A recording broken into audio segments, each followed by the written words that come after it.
¿Qué tal? Bienvenido una vez más a tu programa Misionero en Acción. Quiero invitarte a que compartas nuestra transmisión, compartas nuestro video. Y el día de hoy me encuentro con una persona muy especial. Ella es Caro Miguel. Sí. ¿Cómo estás, Caro? Bien, estoy muy bien, muy contenta de que andemos aquí. Gracias. Platicando. De verdad que sí estoy muy, muy contenta. Gracias por recibirnos en tu casa. No, hombre. Gracias, estamos en su casa, entonces... Totalmente bienvenidos, todos también. Sí, para nosotros es un honor, es un placer poder venir hasta acá, compartir nuestra experiencia de Dios. Y bueno, vamos a iniciar, Caro, con nuestra plática. ¿Quién es Caro Miguel? Fíjate qué pregunta más intensa. O sea, estamos entrando con cosas intensas, claro. Sí, ya, o sea, definiendo bien cuál es el rumbo, ¿verdad? Sí es un poquito complicado responder esto, pero bueno, digo, antes que nada, creo que me identifico como con la definición del ser hija de Dios, ¿no? O sea, pienso que esa debería ser una de nuestras primeras respuestas cuando nos preguntan esto. ¿Quiénes somos, no? Sí, exacto. Porque puede ser muy existencial a veces y podemos filosofar mucho y volarnos. Y estar horas ahí, pero creo que esencialmente la pregunta es fundamental. ¿Quién es fulano de tal? En este caso puedo preguntarme a mí, ¿quién soy yo en mi circunstancia? Y ahora tú directamente, ¿quién eres? Yo creo que ciertamente puede ser dificultoso, ¿verdad? El decir quiénes somos, pero me parece que le das al clavo. Somos hijo de Dios. ¿Qué tal? Sí, está perfecto. Perfecto. No, sí, y creo que esto de definirse ya como un hijo de Dios, lo hemos estado platicando en el catecismo, o sea, aquí ayuda en el catecismo, pues, su coordinadora, y entonces estábamos viendo precisamente el bautismo, y ya sabes, en qué momento somos hijos de Dios y todo. Y una cosa que yo les decía a ellos es que el bautismo nos ayuda a vivir, o sea, estamos como asumiendo que vamos a tener una vida del Hijo de Dios. Y es importante asumir esto porque a veces pasamos por la vida, ¿no? Sin vivir como hijos de Dios. Exacto. No todos los hijos de Dios viven como hijos de Dios y eso es triste, ¿no? Entonces creo que es algo que sí hay que asumir muy, muy bien, o sea, parte de mi definición, ¿no? Claro. Ser su hija. Muy bien, pero ya entrando en cositas quizá un poco más particulares, más detenidas, ¿verdad? Sí. ¿Eres de dónde? ¿Eres de Puebla? ¿Naces aquí? Sí, yo soy poblana, pues, o sea, aquí nací, aquí crecí, aquí he estado toda mi vida. Ok. Y pues sí, ya sabes, poblana, pero poblana. Ajá. Y soy la mayor de mis hermanos. Parece que no. Me veo más chaparrita y toda la gente siempre dice, pero no las apariencias engañan. Sí, no, además no sé en qué momento pasó. Uno es más alto cuando es el mayor, obviamente. ¿En qué momento me súper... Te entiendo perfectamente porque también soy el mayor de mis hermanos y ahora los veo y están semejantes. Ajá, sí. No sé, creo que es algo que les pasa a los mayores, pero bueno, entonces soy la mayor de 3.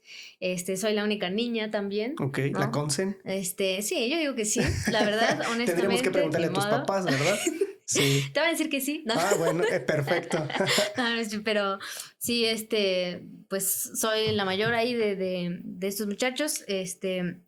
Soy hija de Mónica, mi mamá es nutrióloga, pero también hace poquito, bueno, no un poquito, terminó su maestría en ciencias de la familia, entonces también es terapeuta familiar, lo que ha ayudado bastante en algunas cosas, ¿sí?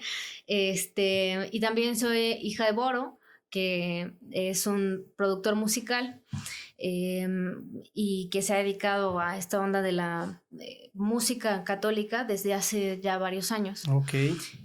Y pues esta es mi familia, digamos, nuclear, ¿no? La verdad es que somos muy unidos por nuestra historia, que a ver si ahorita echamos chisme. Yo creo que eso es lo que nos interesa un poco. Ya llegó el momento. Sí, ya.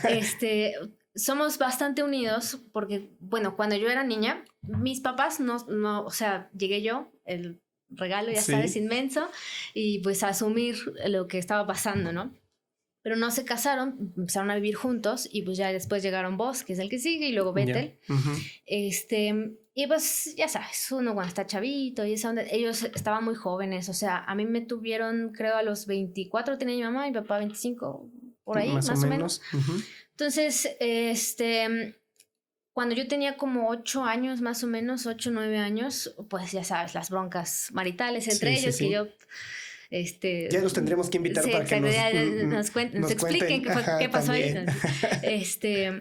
Y fíjate que, bueno, casi siempre cuando misionamos, que también ya será momento de contarlo después, nosotros también nos dedicamos a la música. Y cuando estamos ahí en la evangelización y eso, pues yo cuento la historia. Y la cuento para explicar por qué nosotros hacemos lo que hacemos, pero también hay que concientizar el valor de la familia. O sea, qué tan importante es tu familia en tu vida. Y pues yo estaba chiquita, pero aunque estuviera chiquita, fue impactante el momento en el que mis papás se separaron. Claro. O sea, tuvieron sus broncas y eso, y pues ya. ¿Tú lo viviste así fuertemente? ¿O cómo fue separada, aislada la situación? Fíjate que yo me acuerdo de cuando mi papá me dijo, era de noche. Sí. Y hubo un pleito ahí. Y entonces él me dijo, ¿sabes qué? Yo me voy a tener que ir. O sea, yo no voy a poder vivir aquí.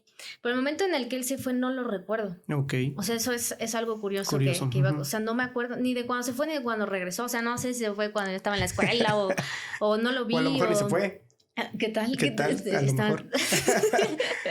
Y entonces no lo recuerdo. O sea, cómo hizo sus maletas. O sea, todo eso no puedo acordarme. Okay. Pero entonces ya estás metido en esta realidad en la que pues papá que te cuidaba en la noche, ¿no? Ahora lo ves de vez en cuando, ¿no? Y duerme en otra casa y es algo impactante.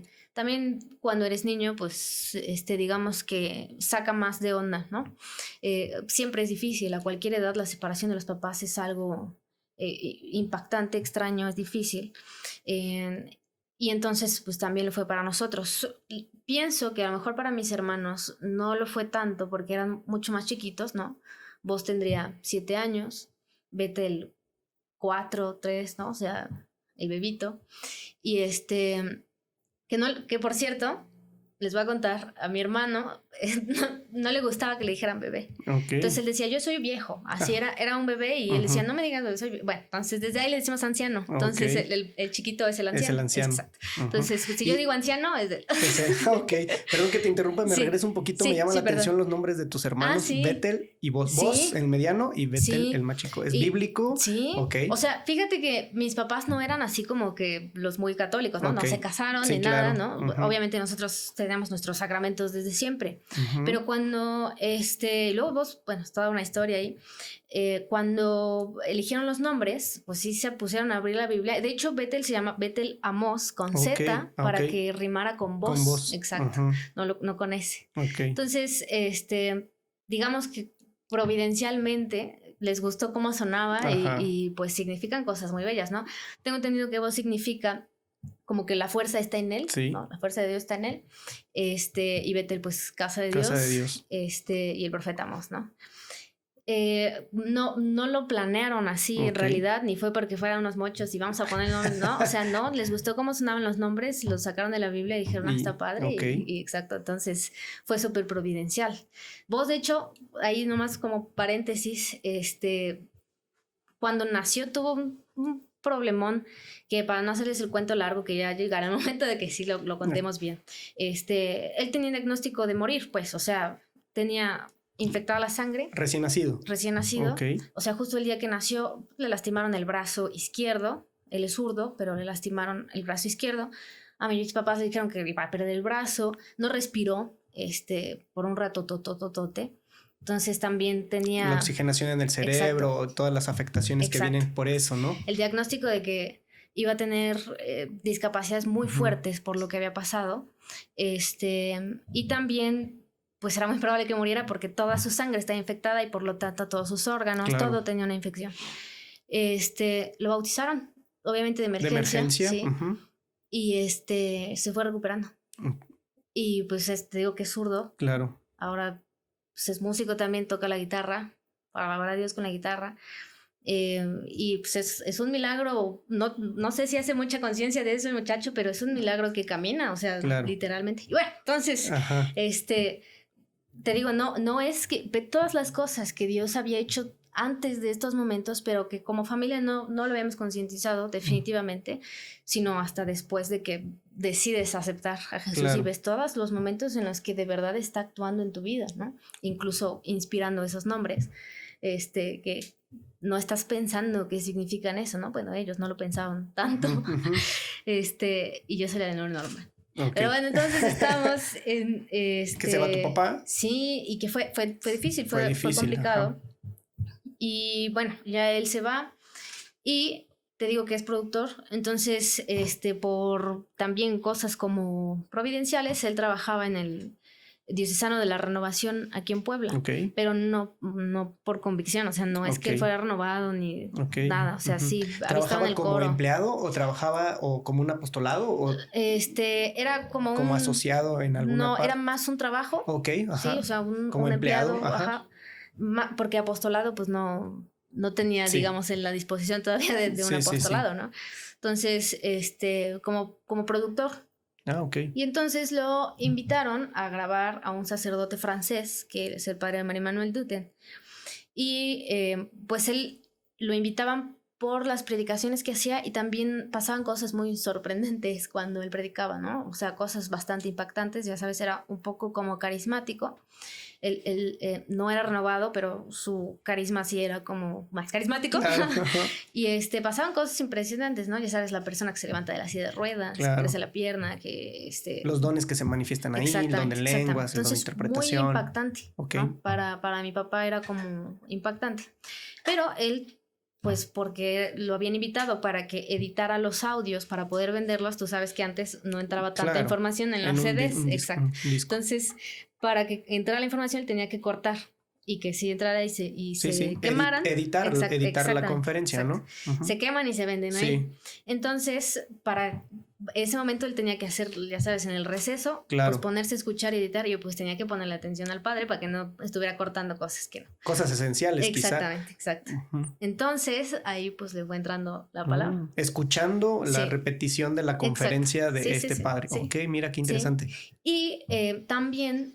empezaron él con su banda a ser los músicos del padre. Entonces tenían que tocar en los momentos en los que él estaba haciendo la oración efusiva, ya sabes. Sí. Y les tocó ver cosas súper impresionantes a él con la banda con la que tocaba. Y entonces, pues mi papá se empieza a volver el cristiano converso que digamos que se espera de alguien, ¿no? Claro. Súper comprometido, súper... Y entonces, pues él va y busca a la chica, ¿no? Claro. La dueña de su corazón. Ajá. Y pues ella estaba medio cerrada todavía. Entonces ella tenía que pasar obviamente por su propio proceso de conversión. Claro. Entonces él la invitaba también a los retiros. Fue en algún momento a los retiros y pues también le cayó, pero fuerte, pues así con todo le cayó el espíritu. Claro. Y entonces... también fue a los retiros de la renovación. Del padre Marie-Manuel. Del padre, exacto. Ok. Es el padre Marie-Manuel el que digamos que es el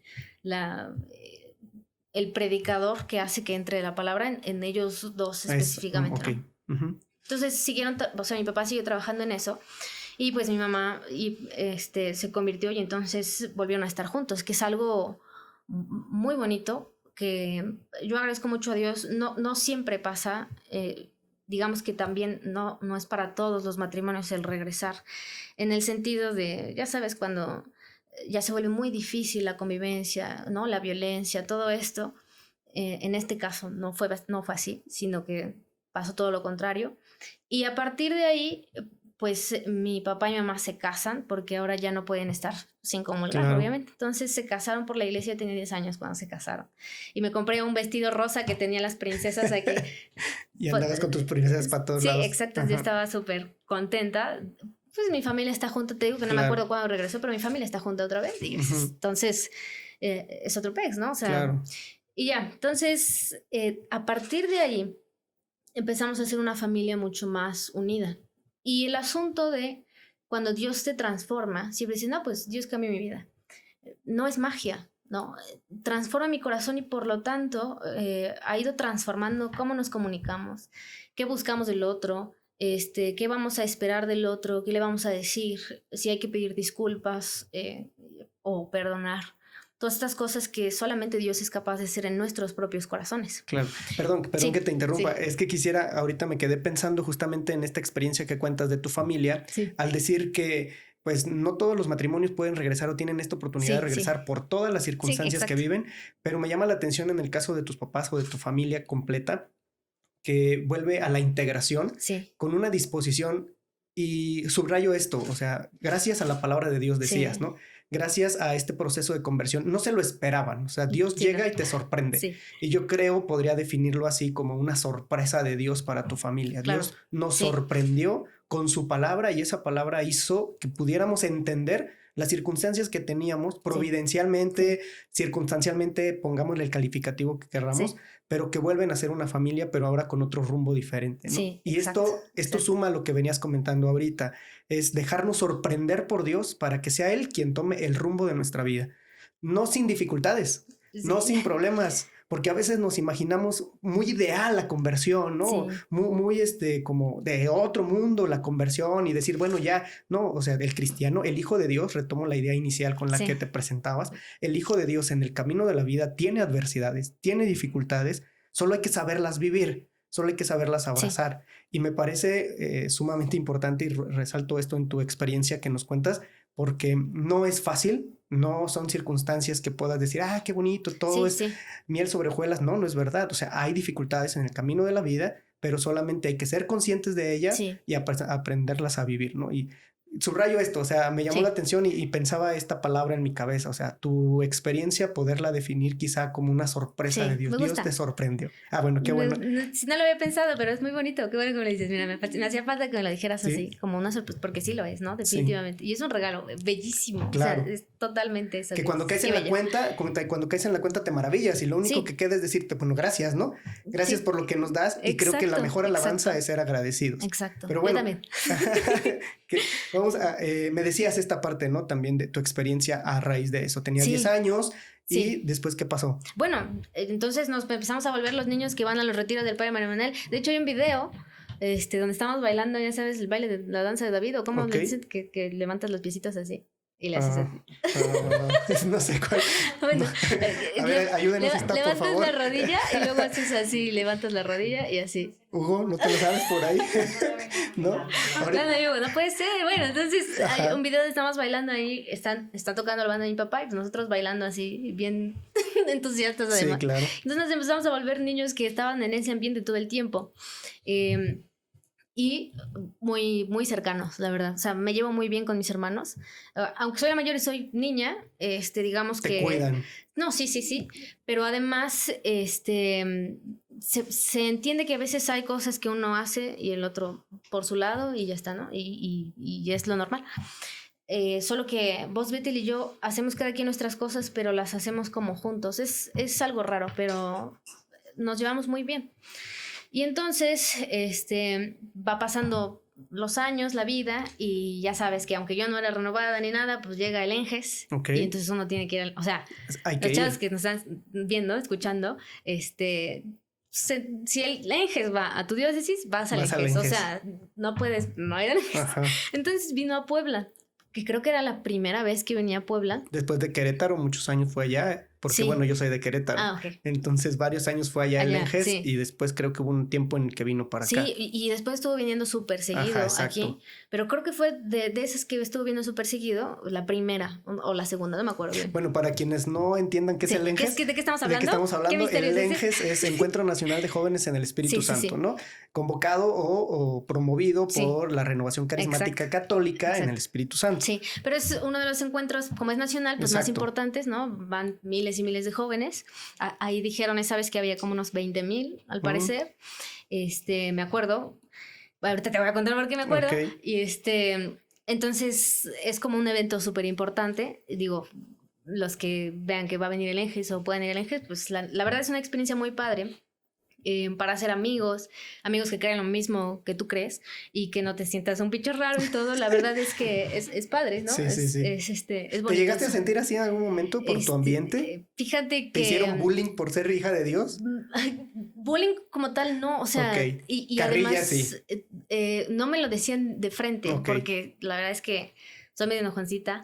Entonces sí, Luego. Sí, y además yo hacía Kung Fu y todos sabían que... Entonces ten cuidado, no, ten cuidado, ¿no? Y además, pues sí, de hecho, tuve hasta en el seminario, pues, cuando estudié la carrera, fama de respondona. Entonces, no me decían las cosas de frente, pero yo sabía lo que decían de mí, ¿no? Obviamente, ¿no? Suele pasar. Sí, exacto. Entonces, sí había, no directo, pero lógicamente sí había por ahí, más en la secundaria, ¿no?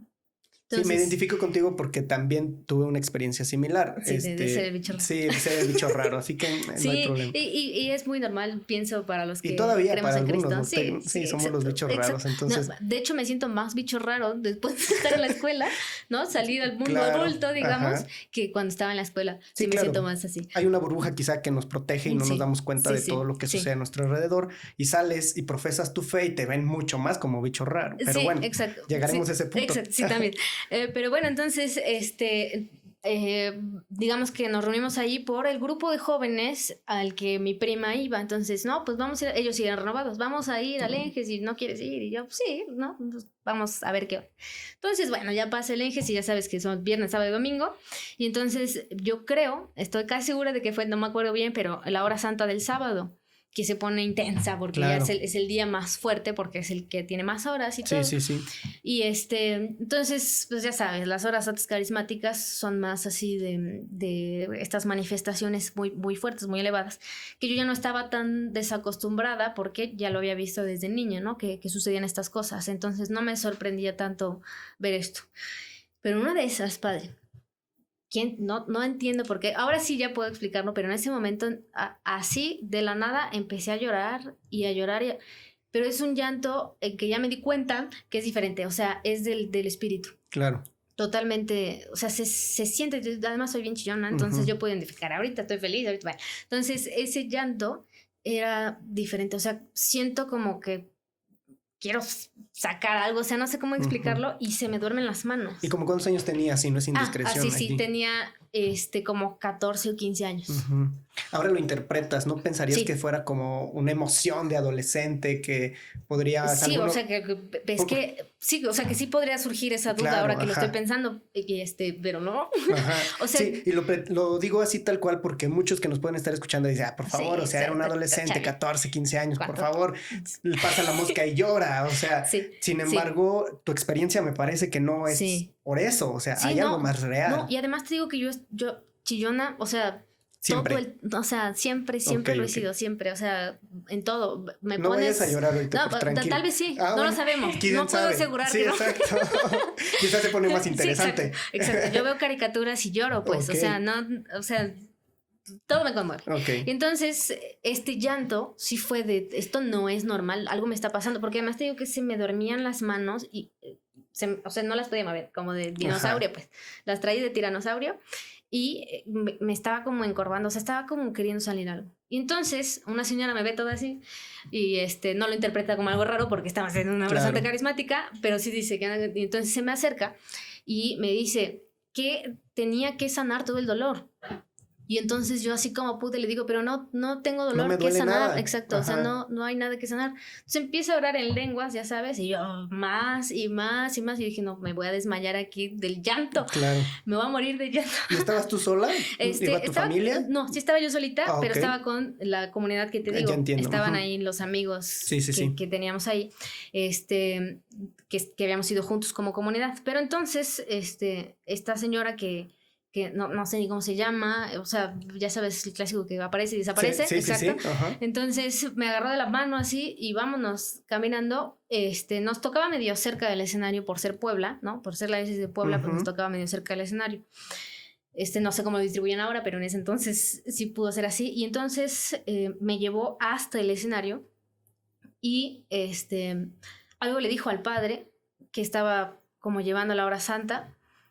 O sea, imagínate. La misma señora que te llevaba se acercó a él. Sí, y me soltó tantito, le dijo algo, no escuché para nada qué le dijo. Y entonces él le hizo así como, sí, está bien. Y entonces me subió al escenario. Y era un escenario, ya sabes, como de T. Sí. Que en el centro de la T está la custodia. Una custodia gigante porque pues, tenía que verse por todos lados. Y entonces, pues yo estoy ahí en el escenario viendo a todos los chavitos que te digo que me acuerdo que eran 20,000 porque yo estaba ahí arriba. Estabas y los veía a todos. Exacto. Y y les va a sonar así como súper extraordinario, pero yo era la única chavita allá arriba. Ok. Y entonces yo dije, o sea, ¿qué está pasando aquí? Y entonces yo lo interpreté, ¿no? O sea, lo que reconocí que Dios me estaba diciendo en ese momento era que nosotros éramos un equipo. O sea, que él y yo íbamos a trabajar juntos, en el que él iba a brillar porque él estaba allá. O sea, yo claro, ni siquiera quería estar ahí. Él es el protagonista. Exacto. O sea, no es que yo quiera estar ahí y que me vean tan bien con él, o sea, para nada, ¿no? Sino que más bien yo quiero estar escondida allá atrás de él, pero ayudando a que él brille. Y entonces lo interpreté como ser el staff. Okay. O sea, esa fue la palabra que le di, ser el staff de Dios. Y entonces, digamos que así, yo poner los cables, yo poner lo que sea necesario para que él sea el que salga a escena, ¿no? Okay. Y entonces, a partir de ese momento, tomé la decisión de aprender a tocar el bajo, que mi papá me llevaba insistiendo años. Aprende a tocar el bajo, y yo, no me gusta, no quiero. ¿Tocas además otro instrumento o solo el bajo? Solo el bajo. Okay. Entonces, ese día llegué y saqué los libros de tablaturas que ya le había dicho, ya, guárdalos, o sea, yo ni los voy a usar. Y entonces no los guardó, los dejó ahí. Y pues discretamente lo agarré y entonces me puse a empezar a tocar. Y de pronto me acuerdo que él vio, a lo mejor 2 días después que estaba en eso, y me empezó a decir, más bien hazle así y así. O sea, no fue como, te lo dije, no sé, no, nada más, pues agárralo así, sí. Así. Y entonces me empezó a dar clases. Sutilmente te empezó a eso, sutilmente. Sí. Porque además él es bajista. O sea, además de ser el productor, digamos que su instrumento fuerte es el bajo. Okay. Entonces, pues él es bajista. Y entonces, pues ya me empezó a enseñar como todo eso. Y desde ahí fue avanzando, digamos, esto de empezar a servir a Dios como súper puesto por él. Porque yo, en cuanto empecé a agarrar el bajo de la banda de mi papá, que se dedicaban, te digo, a evangelizar, se llamaba Cristo 3D, pues se va un miembro, se va a casar a Brasil y entonces pues ya no está, ¿no? Entonces mi papá agarra la batería y me dice, vas a tener que agarrar el bajo. Y entonces, pues, a entrarle, ¿no? Y ahí empecé a tocar con ellos. Y ¿Este grupo sigue? No. No. Okay. Entonces, ahorita te voy a contar. Ok, no me adelanto, está bien. Entonces, pues empecé a tocar con ellos así en la evangelización. Eran conciertos con hora santa. Y a mí me encantaba ver a la gente en ese momento de se está conmoviendo. O sea, ese gesto que se hace cuando sientes la chispa de algo puede cambiar aquí, claro. esa esperanza. Y yo dije, me encanta, o sea, esto es lo mío. Yo quiero hacer esto toda mi vida. Entonces ahí fui decidiendo esas cosas. Y entonces igual, por ahí de los 15, 16 años, viajamos a Nicaragua en estas misiones. Y ahí, pues a mi papá se le ocurre, ¿sabes qué? Mañana vas a predicar. Y yo, ¿qué te pasa? Estábamos en León, Nicaragua. Y entonces me dijo, sí, tienes que decir más o menos esto, o sea, tú cuenta esto, habla de esto, ¿qué sientes con esto? Y y pues sales. Y entonces fue la primera vez que prediqué así en público y me eché casi toda la hora de ayuda. O sea, yo me tenía que echar como... Te inspiró el Señor, ¿no? O sea, al final tomó en cuenta lo que tú le dijiste. Yo detrás y tú delante, tú eres el protagonista, habla, ¿no? Y ahí te vas. Sí, ya me iba a echar como 20 minutos y me eché... Toda la hora. Sí, como 60 y luego seguía la otra parte. Entonces, fue la primera vez y de ahí fui aprendiendo a hacerlo. Creo que algo que debe tener alguien que quiere predicar es reconocer sus propias emociones, claro. O sea, lo que está sintiendo, lo que está viviendo y poder darle nombre. Entonces, cuando uno puede hacer eso, la otra persona que sabe que siente lo mismo, porque somos seres humanos y sentimos lo mismo, claro. Estoy sintiendo eso que está diciendo, obviamente se abre mucho más. Hay conexión. Exacto. Entonces, ahí empezó como esa experiencia de la predicación y como me iba a preparar para eso, porque yo ya había tomado la decisión de que esto me encanta, yo quiero hacer esto, pues yo ya me leía libros de santos, me echaba las citas bíblicas, yo no entendía nada y entonces subrayaba lo que no entendía y tengo toda mi Biblia subrayada de la que usaba en ese entonces. Y entonces te digo, fue pasando el tiempo en estas misiones que yo tenía, entré a una nueva prepa y en la prepa yo ya me presentaba, yo hago esto y yo me gusta tocar y toco aquí y bueno. Entonces, ¿una prepa pública o privada? Privada. Ah, ok. La verdad es que creo que fui como a 11 escuelas, o sea, me cambiaron, entonces me tocó público, privado, de todo, en realidad.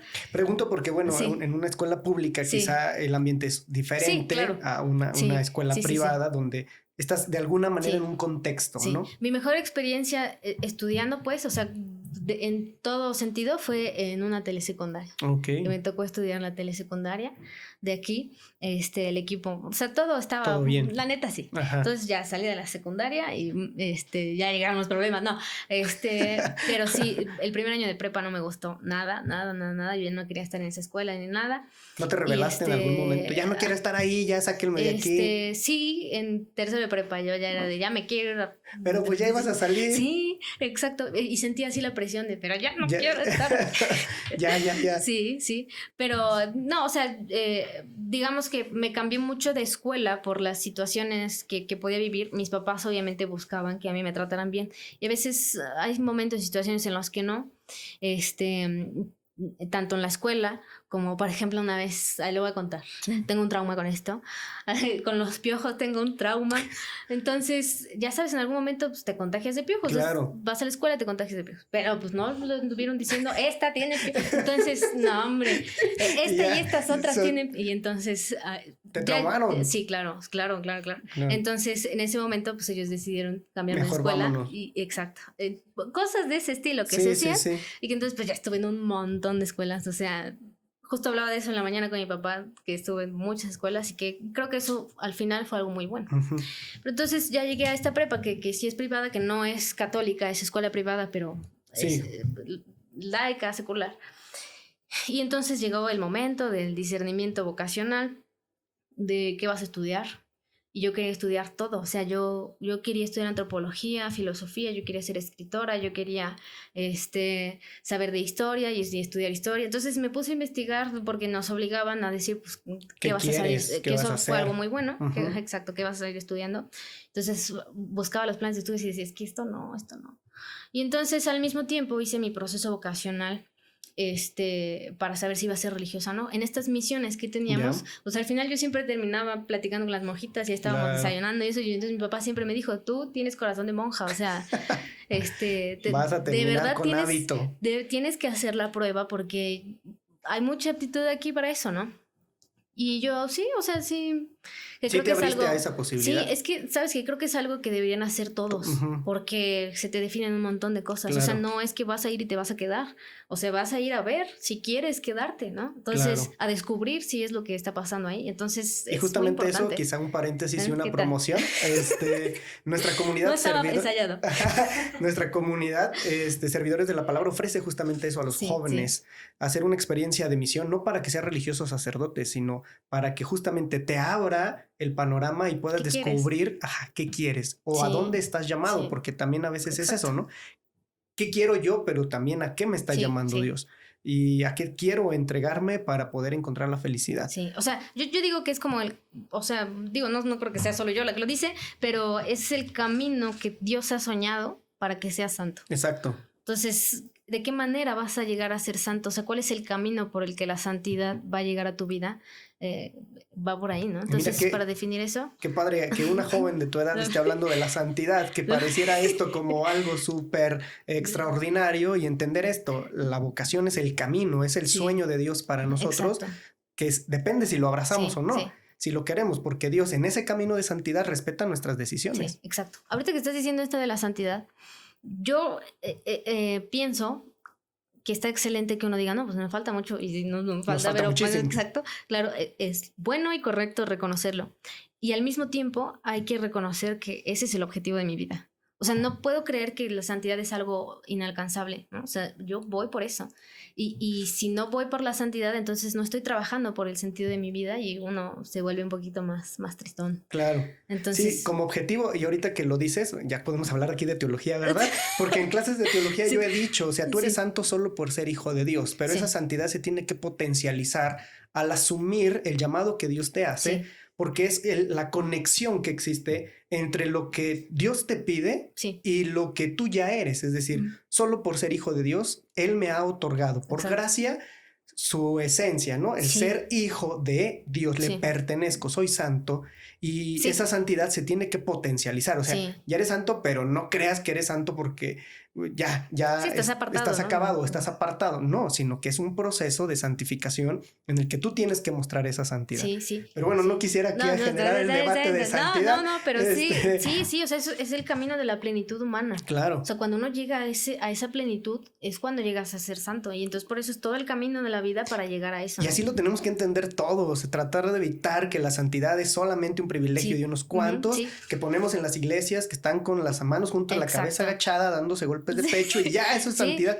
No, la santidad es tan ordinaria que a veces la complicamos nosotros mismos pensando que solamente es dejar de hacer lo malo y hacer lo bueno, ¿no? La santidad es estado de plenitud. Exacto, perdón. O ser ángeles. Exacto. ¿No? Ya no soy un humano, soy un ángel, soy un santo y no. Y no es así. El santo es un humano. Claro. ¿No?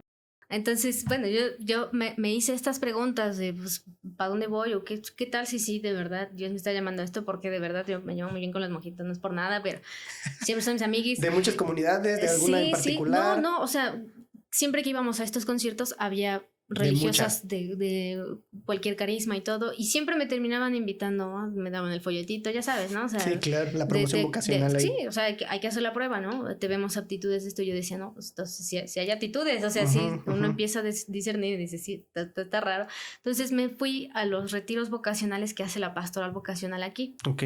Hacen uno en Navidad, que dura menos tiempo, como un fin de semana antes de Navidad, y luego el otro de Semana Santa. Entonces me eché el de Navidad y no resolví nada, y entonces dije, pues me voy al de Semana Santa también. Y el de Semana Santa es toda la semana. O sea, te vas el domingo y sales el siguiente domingo. Ok. Que digo, es poquito tiempo, pero intenso. Sí. Y entonces, en el retiro de Semana Santa yo experimenté la peor crisis, bueno, de las peores crisis de fe que he tenido en mi vida. Yo descubrí, no sé por qué razón, esto del tiempo de Dios, ¿no? Entonces, como Dios no tiene materia, no tiene tiempo. Y entonces eso me reventó así la cabeza. Y entonces pensé, y como, ¿por qué me ama o qué? Y entonces me empecé a creer que no me amaba. Pero toda mi vida giraba en torno a este amor. Entonces, cuando empecé a decir, no me ama, se me cayó el mundo entero, completito. Entonces yo lloraba en todo el retiro, lloraba en la comida, lloraba al dormir, lloraba, siempre he sido chillona. Entonces yo lloraba en las horas santas, lloraba en los temas, lloraba todo el tiempo porque estaba súper deprimida. Ok, una experiencia de vacío. Sí, terrible. Y entonces se me ocurrió decirle a una de las religiosas de ahí, la Madre José, que la guardo con un montón de cariño en mi corazón. Ella tenía un problema en el que no salivaba. Entonces tomaba agua todo el tiempo, me acuerdo. Todo el tiempo tenía que traer su botella de agua porque no salivaba. Entonces, ella era como un testimonio. Algo le había pasado, no recuerdo bien, en el cerebro, pues. Entonces tenía dañados, o sea, no recuerdo si había sido un accidente, ya sabes, de auto o algo así le pasó. Y bueno, entonces tenía esto, pero era dulcísima. Entonces yo le tenía una confianza o sea, yo te quiero un montón. Llevábamos 3 días de conocernos y... La apreciaste en ese poco tiempo. Muchísimo. Entonces, yo platiqué con ella y ella, por ejemplo, me decía, es que en esto del discernimiento, no, o sea, yo creo que ella no me veía tanto. Sí. Y entonces me decía, no has tenido novio, te hace falta vida, te hace falta barrio. Exacto. Y en una de esas, también con otra religiosa lo comentaba. Yo le decía, es que sabes que yo siento que Dios no me ama. O sea, estoy en esa bronca de que, o sea, ¿cómo es que siendo tan grande se va a fijar en mí? Y entonces me dijo, es que se te está olvidando que sí es Dios, pero también es hombre. Se te está olvidando que se hizo hombre por ti. O sea, no es el Dios que está allá arriba y allá se va a quedar. Y lo estás viendo y está bien que veas la grandeza de Dios. Está excelente, pero se te está olvidando la parte humana. Parte en la que te demostró que sí te ama. Claro. O sea, que él es capaz de hacer eso, de que aunque no tenga tiempo y todo, te pone atención y te ama. Y entonces yo dije, bueno, o sea, está bien, ¿no? Vamos a poner en duda esto. Y entonces me dijo, tú deja que él actúe, o sea, que él haga lo que quiera, cuando quiera. La verdad es que no sé cuándo va a sanar esto, pero tú quédate dispuesta. Y entonces, el Jueves Santo, era, ya sabes, el lavatorio de pies, pero era el retiro solo de mujeres. Los hombres en el seminario menor, nosotras dormíamos en el introductorio, en el edificio del introductorio, y ellos dormían en el mayor, no, perdón, en el menor. Entonces, nosotras estábamos solitas en el lavatorio de pies. Ya habíamos tenido nos juntábamos para la misa y nos dividíamos para el resto del día. Entonces habíamos tenido ya el lavatorio de pies con ellos, pero pues nosotras no pasamos porque son los discípulos, ¿no? Claro. Entonces tuvimos un lavatorio de pies ahí con las niñas y entonces era como pues pase quien quiera, ¿no? O sea, aquí están las voluntarias, ahora que pase las que quieran. Y entonces yo le dije a Dios, ¿sabes qué? Yo voy a hacer esto nada más para demostrarte que yo estoy súper dispuesta. Ya voy a llorar, ¿viste? Sí, está bien. Bueno, estoy súper dispuesta a... ¿Qué san es esto? Y entonces que me acuerdo, perdón. No, tranquila. No, tranquila. No. Suena más de lo que es. Claro. Entonces, estoy tranquila. Pero es como sale, te digo, o sea, llega de la nada este llanto. Entonces pasé, lavé los pies y teníamos que salir a tirar el agua, que ya estaba sucia porque tenía el jabón y esa onda, porque usamos jabón. Bueno, entonces salí a tirarla. Y entonces cuando salí a tirarla, el seminario tiene bosques. Yo vi los pinos así arriba, cómo se movían. Y no sé por qué ver esos pinos me hizo sentir que Dios me amaba. La grandeza de la creación. Sí, no sé qué fue exactamente lo que me dijo. O sea, algo vi que me dijo, yo te amo. ¿Qué tal? Bueno, entonces pasó esto. Te digo, pues fue fuerte, ¿no? Es inexplicable. Y por esto que me sigue pasando, pues es súper real. Claro. O sea, a la gente le cuesta trabajo creer que pasan estas cosas, pero es súper real. Y uno cuando se conoce entiende, esto no me lo estoy inventando yo, esto es real, me está hablando. Entonces ahí me habló y yo dije, bueno, yo quiero darle todo. Y entonces pues ya empieza el discernimiento de, ahora sí, pues había que sanar eso primero. Que te digo, se me había caído el mundo entero y él lo levantó. Entonces, ya mientras estábamos en esto de, bueno, ahora sí, ya pasó esto, ya me demostraste lo que necesitaba que demostraras. Por eso también se dice que Dios siempre es fiel. Es una realidad. O sea, si Él dice que va a hacer algo, a lo mejor se tarda, como le pasó a Abraham, pero lo hace. Siempre lo hace. Se mantiene en su palabra. Exacto. No sé si puedas interpretar un poco esta disposición que tú le expresaste al Señor en el momento del lavatorio de los pies, al decirle, yo no sé, pero yo estoy dispuesta. Sí. Y justamente en eso se abre tu corazón, tu inteligencia, tus emociones. Sí. Y solamente faltaba un detalle, y quizá ese detalle que te mueve, que te conmueve como hasta ahorita. Y agradezco esta expresión de tus emociones, porque me parece que es justo ahí donde Dios habla y toca el corazón, ¿no? A veces buscamos las grandes expresiones y maravillosas manifestaciones de Dios, cuando en realidad Dios nos está hablando y tocando el corazón en lo más ordinario, en el abrazo de un ser querido, en el salir a trabajar, en el levantarnos todos los días, en observar la creación. Por eso te decía hace un momento la grandeza de la creación. Y ahí simplemente con ver los árboles dijiste, Señor, pues eres tú, no me queda otra cosa más que decirte gracias, ¿no? Y esa es tu experiencia. Por eso la pregunta es esa, justamente, esa disponibilidad que mucho nos falta, quizá es la respuesta que andamos buscando para que Dios nos diga te amo, ¿no? Yo creo que sí, O sea, la verdad, no me había querido abrir a esto hasta ese momento. Y entonces cuando es como quitar la barrera, ya sabes, de la soberbia, del que quiero que sea como yo quiero que sea, que claro que yo tenía.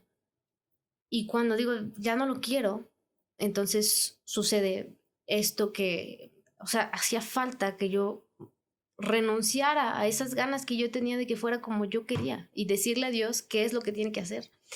Y renunciar a esto es la puerta que deja abrir o que deja que Dios pase. O sea, es como si tuviéramos unas puertas en el corazón, que también lo digo mucho cuando vamos a las horas santas. Cuando uno lo abre, aunque sea poquito, él entra así, así como... Solo está esperando esa apertura para que se deje ir, ¿no? Exacto. Y entonces, pues también dije, pues deja de ir, ¿no? O sea, y... de verdad que lo cambió todo. Si eso no hubiera pasado, o sea, no sé qué hubiera pasado tal vez.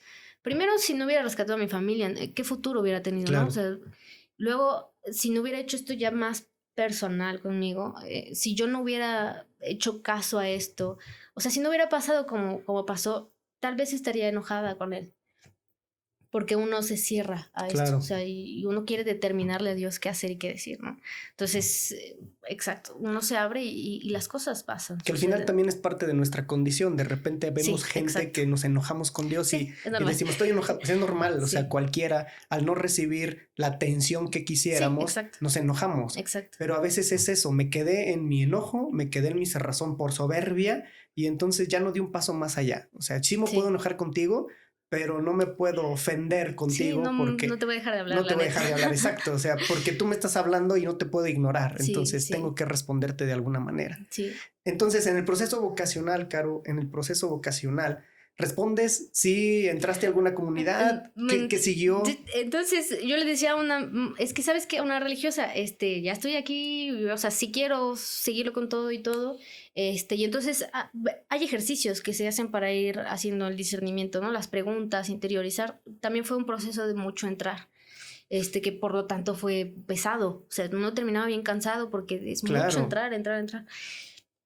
Y entonces, la madre me decía, es que sabes que, o sea, quiero que veas tus respuestas, de qué esperas del matrimonio, qué esperas de la vida religiosa, de soltería ni pusiste, o sea, era una quiero de que dos. Te des cuenta, de qué me estás diciendo con esto. Y entonces yo vi mis respuestas y dije, o sea, claramente lo mío es el matrimonio. O sea, era súper obvio. Y entonces me dijo, mira, esto se ve medio claro, pero vamos a dejar que sea Dios, obviamente, quien decida si ya se terminó aquí el proceso o si todavía andas ahí, hay que rascarle un poquito más. Entonces escríbele una carta y dile que esperas también que él llegue las cosas y eso. Y la carta la tengo ahí todavía guardada.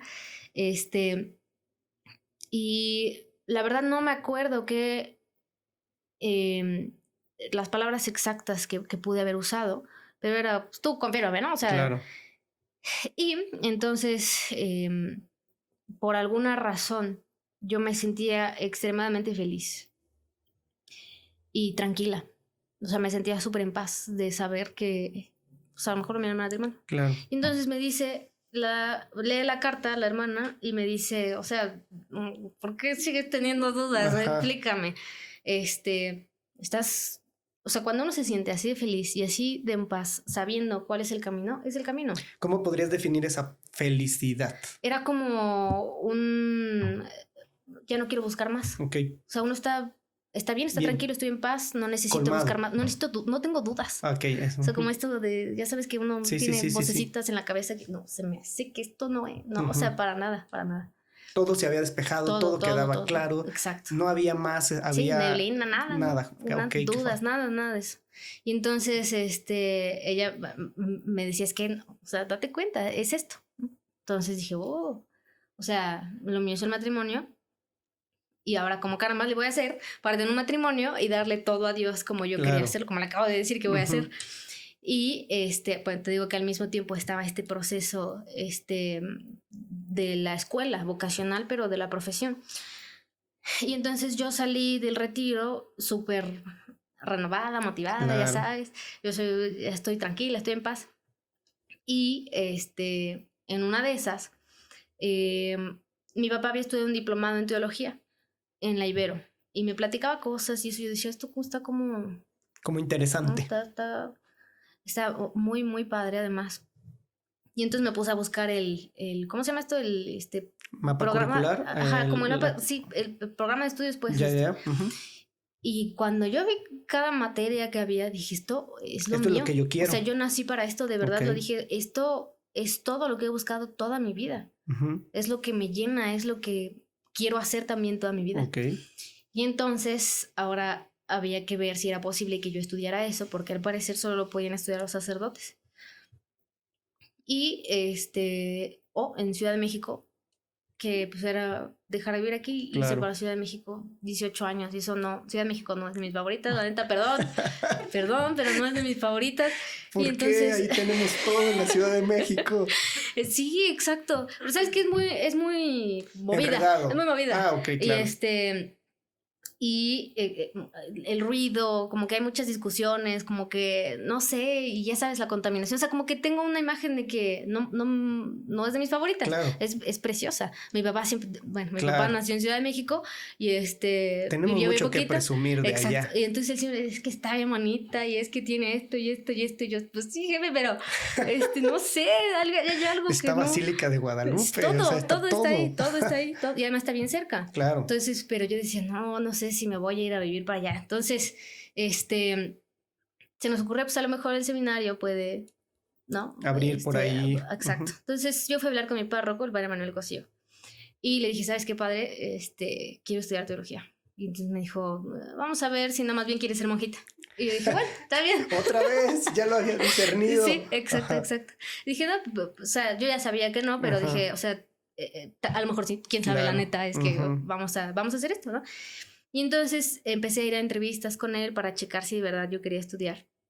Y en una de esas me pidió llevar mi Biblia.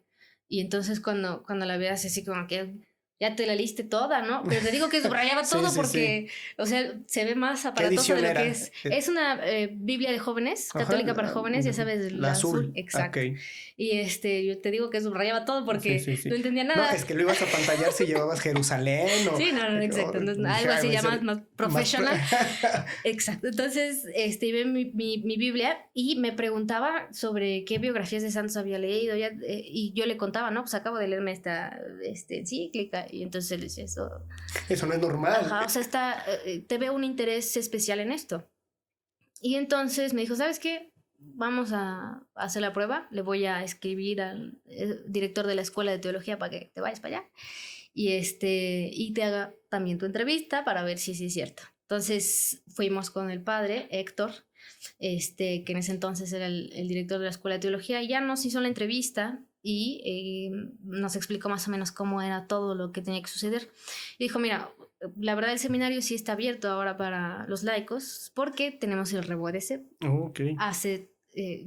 Ya saben, los sacerdotes salían sin tener validad ni la secundaria. Pues, sí, exacto. Entonces salían y el seminario dijo, esto no puede ser posible para nuestros seminaristas, que no son sacerdotes, pero tienen 2 licenciaturas y no tienen ni la secundaria. Exacto. Entonces, gracias a Dios les dieron el REVOE y eso hizo que digamos que los obligó, pero no es como que no quiero hacer. Y aquí quisiera preguntarte sobre la importancia del papel, porque recientemente vi por ahí un comentario donde no, está bien, o sea, a mí me fascinó tu respuesta porque dices, bueno, no es que presuma mi título, sino el certificado, el título avala el trabajo que ya detrás, hice, ¿no? O sea, entonces yo creo que esto es muy importante y todos debemos tener esa conciencia. O sea, no voy por el papelito solamente, sino por el reconocimiento de todo el esfuerzo que he hecho para llegar hasta aquí. Y eso nos ayuda porque nos pone en una plataforma donde podemos hablar con determinación, con claridad. Y obviamente me parece que esto es fundamental. No me quisiera adelantar porque esto es justamente quizá lo que yo quería rescatar al encuentro contigo. Porque como una joven de 24 años que pudiera tener otras opciones de vida, otras carreras muy comerciales como psicología, sociología, historia, las que ya he mencionado, todo lo que querías, se opta por una profesión teológica. Pero bueno, si quieres, yo ahorita retomamos esa idea porque estabas señalando algo, ¿no? Bueno, tu inscripción al seminario. Sí, y entonces ya nos inscribimos. Cuando llegamos a inscribirnos, mi papá se enojó. También se enojó, la neta. Ajá. Entonces, cuando llegamos a inscribirnos, aquí anda baconeando.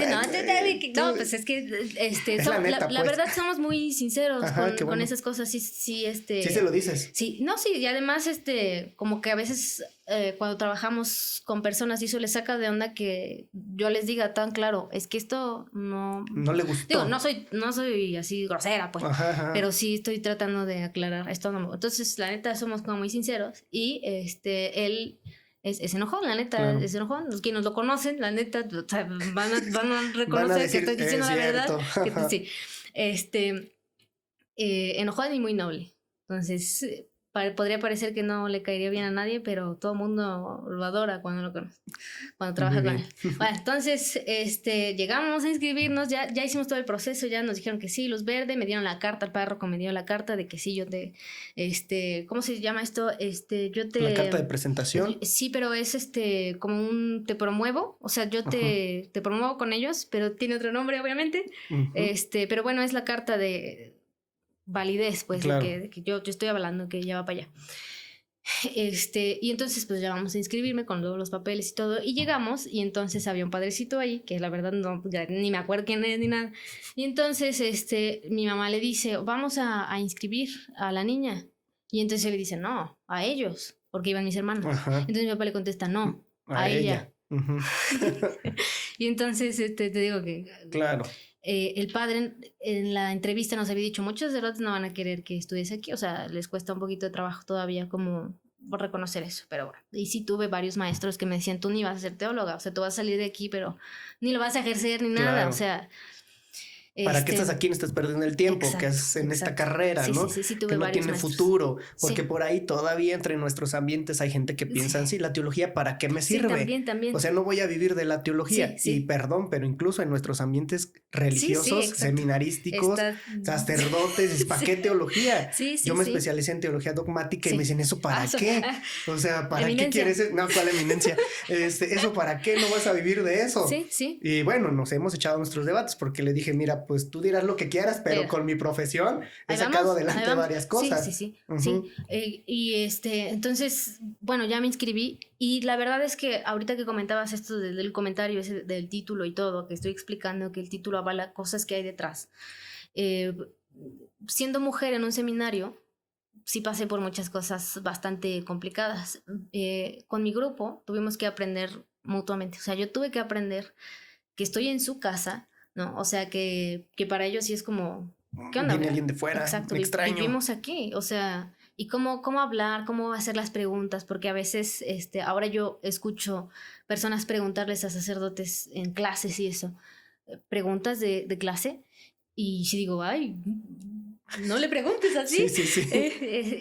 Que ahora entiendo que era algo que ellos sentían, y sí me decían, ya, niña, porque me decían niña, porque... teníamos un maestro que en paz descanse ahora, es mi maestro, Monseñor Rogelio Montenegro, no era obispo, pero fue nombrado Monseñor por Benedicto. Y pues era, como le dicen, vacas sagradas, pues. Claro, eminencia. Sí, definitivamente. Sabía muchísimo y todo el mundo le tenía miedo. Y él me decía, niña, a ver, díganle a la niña, a ver, tú niña. Ya después sí sabía que me llamaba Caro, pero me decía niña. Sí, claro. A ver, niña. Es la distinción y hasta eso se... Entonces, sí, mi apodo era la niña. Sí, claro. Porque tenía otras compañeras, pero, o sea, en mi grupo había solo una chica más. Okay. En el grupo de arriba había otra y en el grupo de abajo otra. Entonces éramos... 5 o 6 en total, porque una ya se estaba graduando con el okay. Entonces, la neta, no somos muchas, pero yo era la niña. Entonces, cuando me gritaban niña, pues ya sabía. Entonces me decían, ya, niña, no preguntes eso. Sí. O de esa forma, ¿no? Era más bien no preguntes. Bueno, fui aprendiendo eso, pero también yo les decía, no le hablen así a las mujeres. O sea, no me hables así. No es correcto. Uno de mis compañeros me decía, ¿sabes? Yo creo que me ayudó mucho estudiar contigo, porque ahora no siento problema.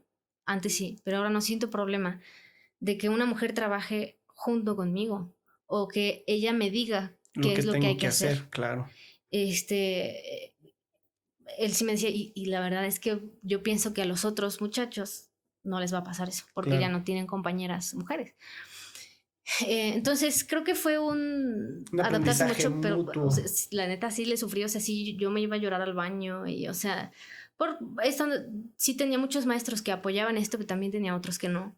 Mis compañeros también decían cada cosa, que te digo que fuimos aprendiendo. Y me dio mucho gusto también que mis compañeros estuvieran abiertos y dispuestos a tener esta experiencia y aprender y a corregir cosas, ¿no? Y ahora, la verdad, yo los quiero un montón. Estoy súper orgullosa de que ya son presbíteros y todo.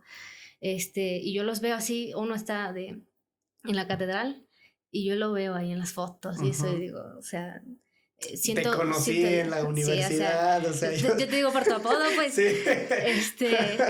Y lo quiero un montón, o sea, los veo y siento así un orgullo de que pensé cuando estaba en segundo, primero en teología, claro, que no iba a sentir porque yo estaba molesta, ¿no? De ciertos comentarios, de que no me dejaran preguntar, de que sí me preguntaban, ¿y tú qué haces aquí? Y cosas así, ¿no? Que fue cambiando. Y entonces no solamente fue un aprendizaje, digamos, doctrinal que tuve ahí, sino en todo, y ceder en todo, y aprender en todo, y donar en todo. Entonces fue una experiencia increíble estudiar teología, que yo no me esperé que fuera tanto, ¿no? Ni tan difícil, ni tan gratificante al final. Luego terminamos, ¿no? Y llegó la pandemia, entonces ni graduación tuve. Hasta la fecha no. Sí, no, o sea, justo el 2020, ves que llegó el claro. Entonces justo en ese año me gradué. Y no tuvimos fiesta ni nada, no nos podíamos ver. Las últimas clases las tuvimos en línea, y ya se acabó.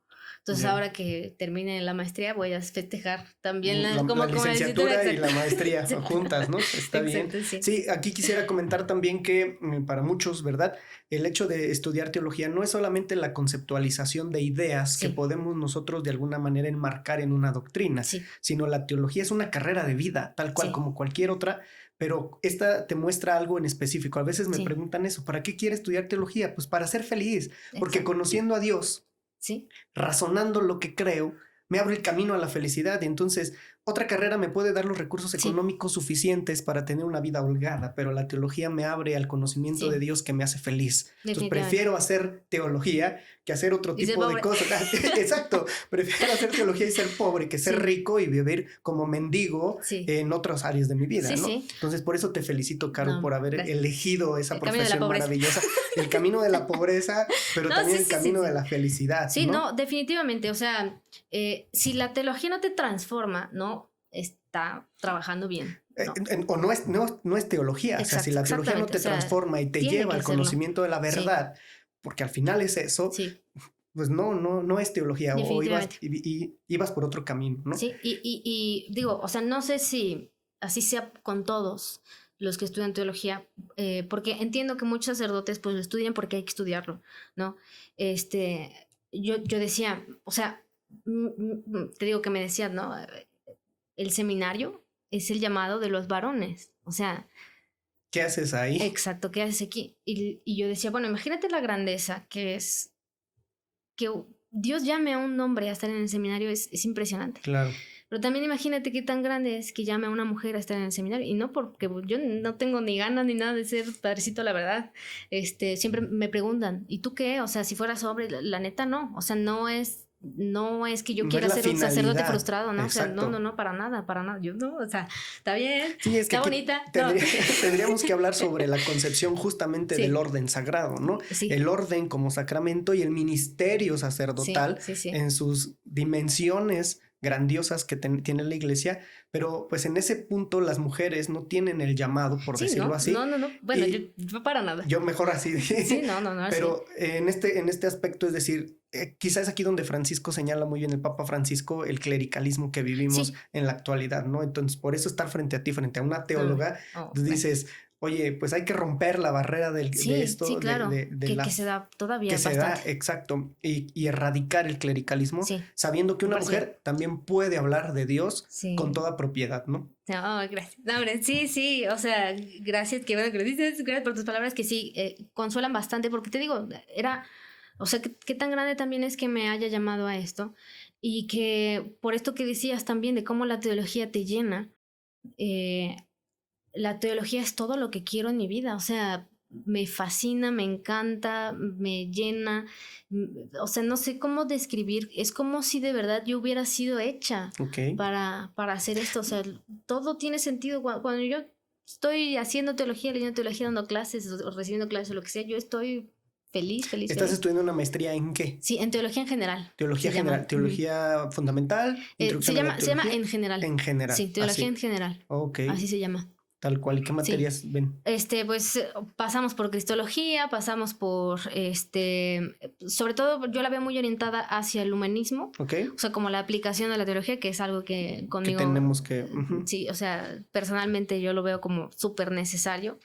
Entonces, como cultura, la onda de la teología urbana, también el humanismo cristiano, o sea, va por ahí, ¿no? Hemos visto más o menos sacramentos, penitencia por ahí, pero yo lo veo muy orientado hacia la humanidad, a la realidad carne, ¿no? Sí.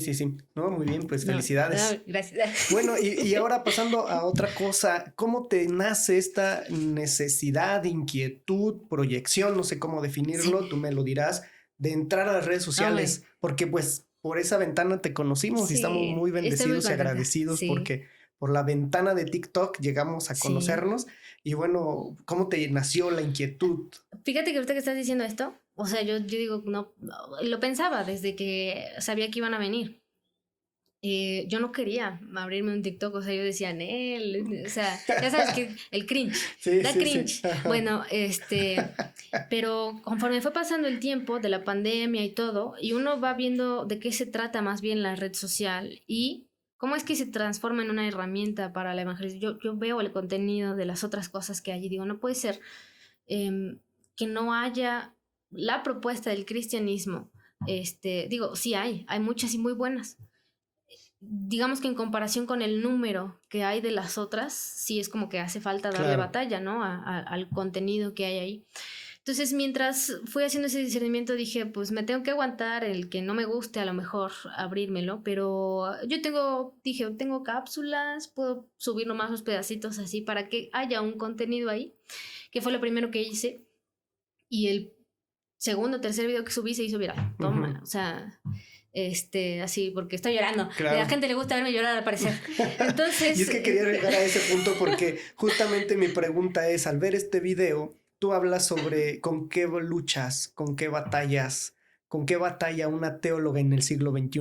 Sí. ¿Con qué luchas tú ante el mundo que te rodea? ¿Cuáles son tus miedos, quizá, entre comillas? Y me parece que eso es justamente lo que... pues queremos conocer de ti también. No, vulnerabilidad, está bien. No, sí, o sea, yo creo que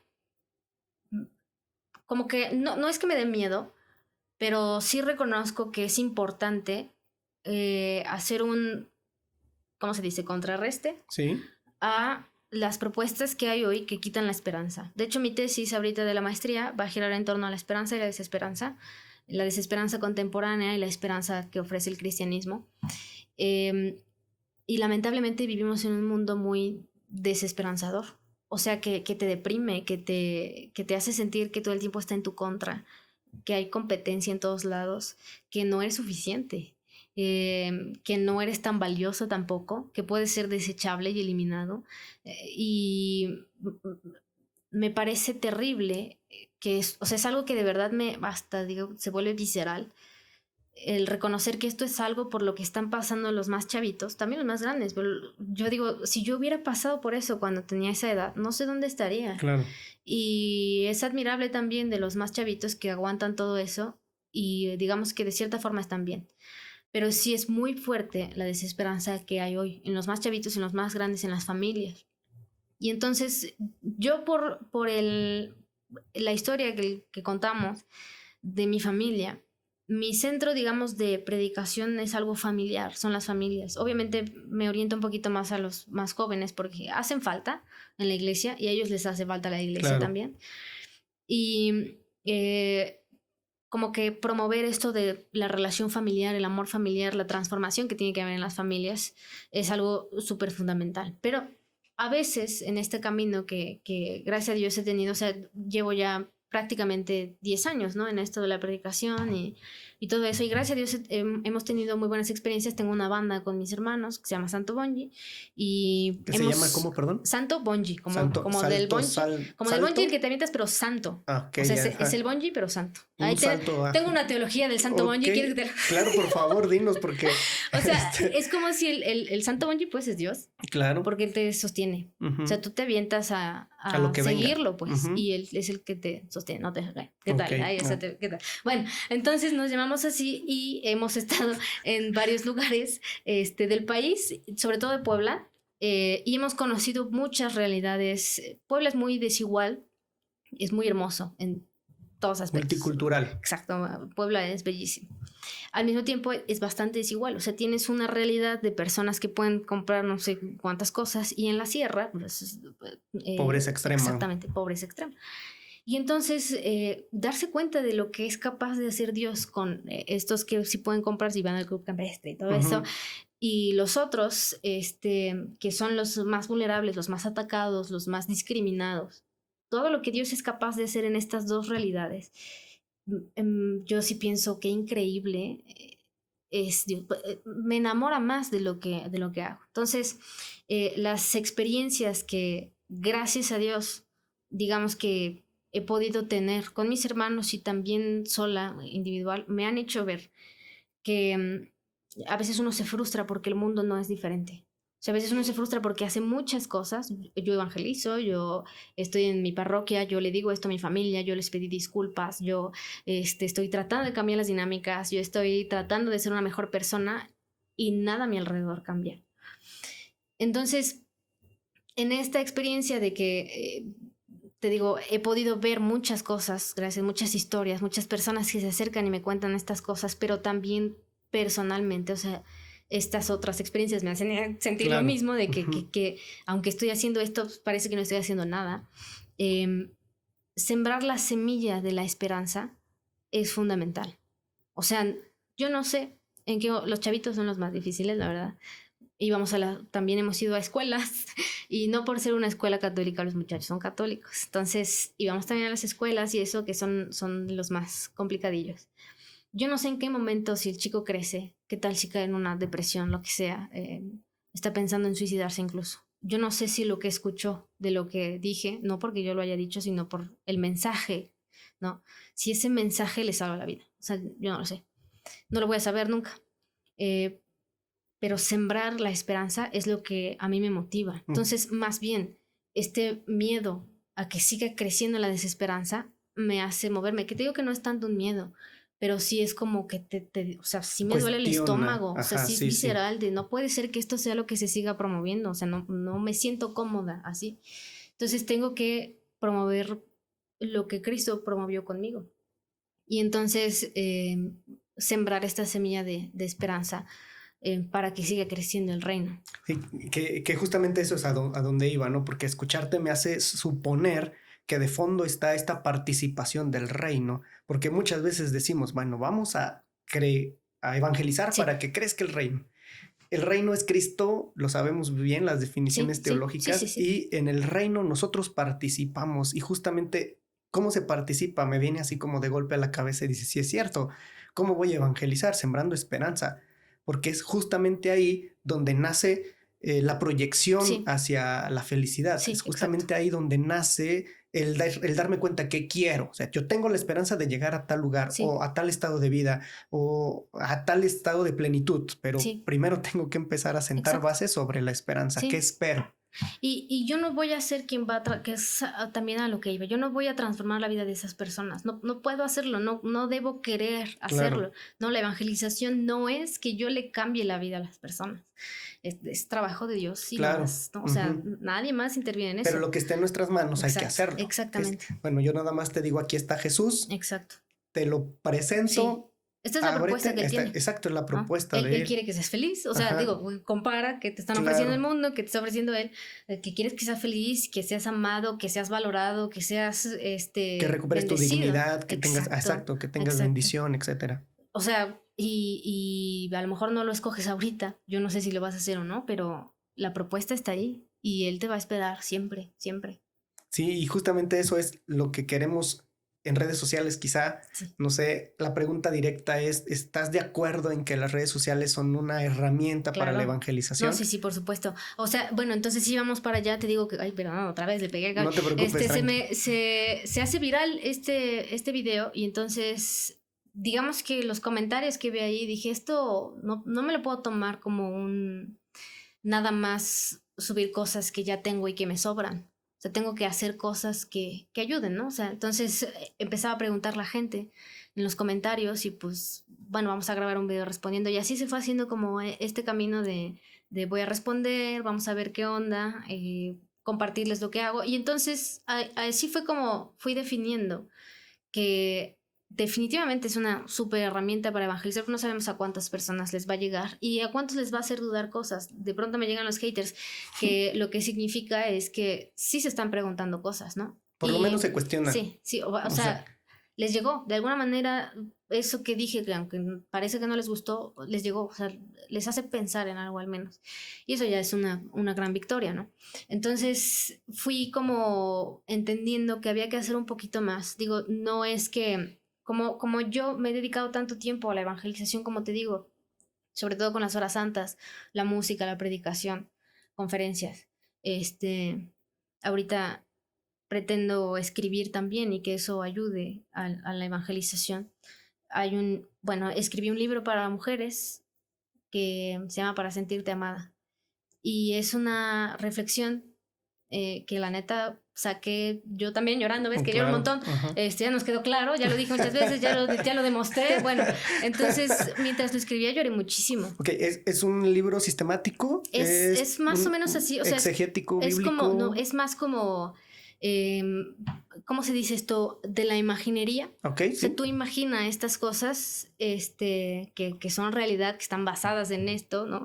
Obviamente en estos textos bíblicos, en esto está basado, en estos personajes bíblicos que son mujeres, pero imagínate que te está sucediendo a ti, ¿no? Sí, entonces me ayuda a sanar bastantes cosas, pero bueno, entonces también por medio de escribir, o sea, como que yo soy muy de lo que tiene que ser real, ¿no? De lo palpable. Entonces, por eso también me costaba trabajo estar en las redes sociales, por eso también estaba como cerradita a abrirme un TikTok, que arrepentida soy de eso, no, pero arrepentida estás de no querer. De no haber querido, claro, de no haber querido, aclaramos, sí. Está aclarado, sí, de no haber querido. Y bueno, entonces me di cuenta que si lo real es algo que yo quiero promover, pues entonces lo voy a promover ahí. Entonces lo que yo hago, ya lo hago, o sea, ya sucede, ya voy a las horas santas, ya voy con la gente, ya estoy ahí. Entonces es transmitirle a las personas en las redes sociales que eso es real. Claro. O sea, que no es nada más una imagen de redes sociales, no es un video con filtros.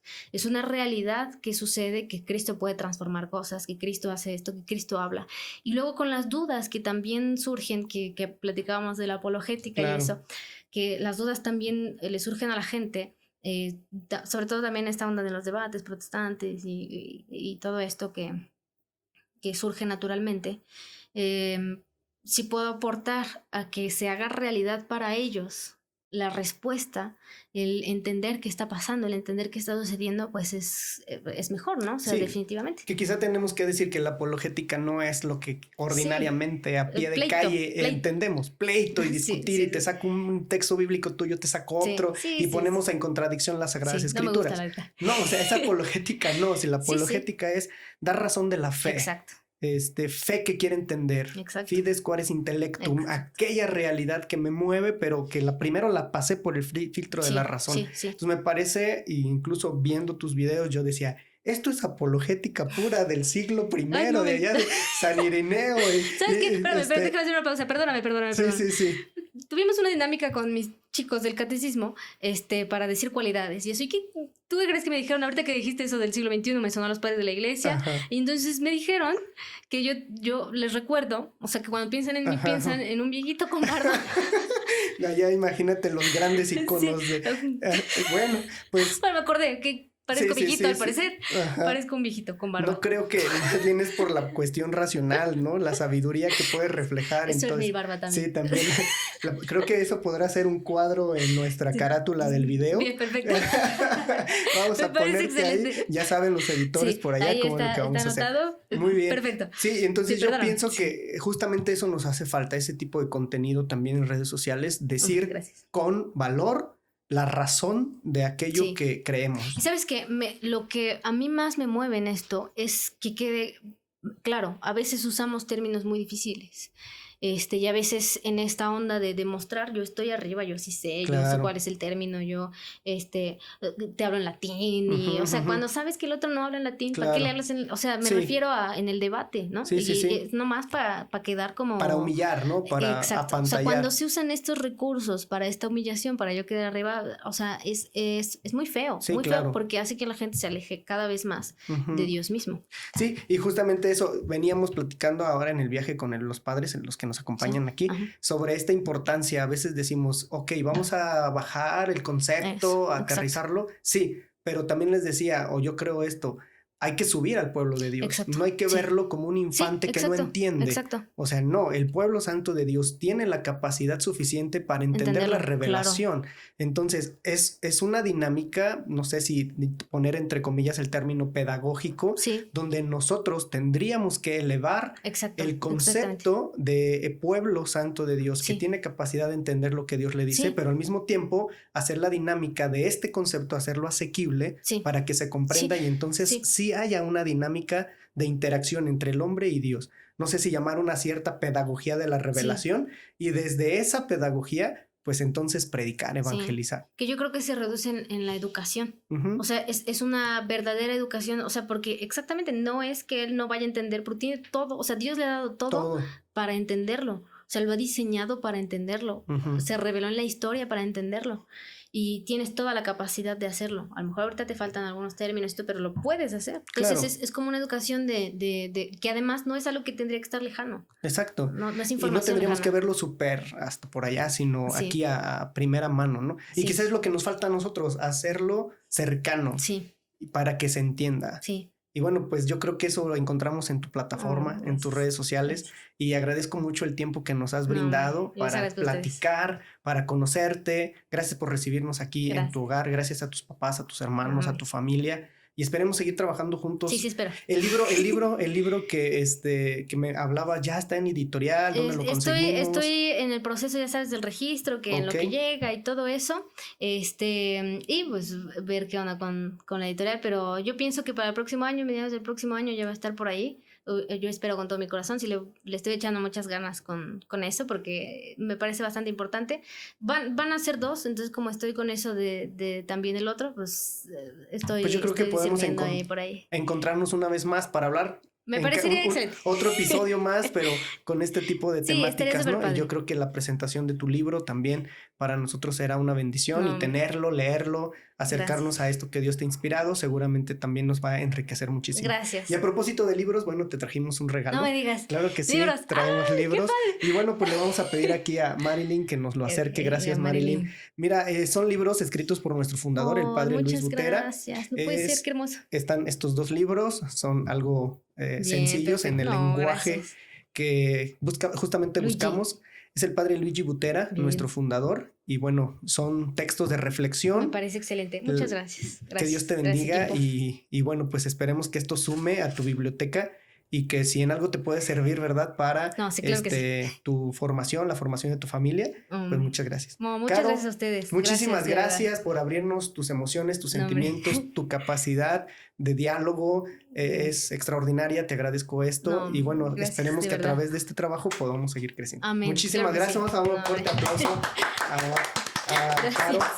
Muchas gracias. Gracias y a bueno, todos por venir. Pues esto ha sido todo. Les agradezco mucho su tiempo, su disposición. Esperemos que pronto volvamos a tener un encuentro con Caro Miguel. Así la encuentran en sus redes sociales. Sí, en todas, Caro Miguel. Caro Miguel. Digo, de pronto tienen un guión bajo, de pronto no, pero Caro Miguel en todas las redes sociales. Entonces ahí nos ven. Y bueno, muchas gracias. Que Dios los bendiga. Cuídense mucho. Gracias. Y bueno, que la Virgen del Magnífica interceda por ustedes. Amén.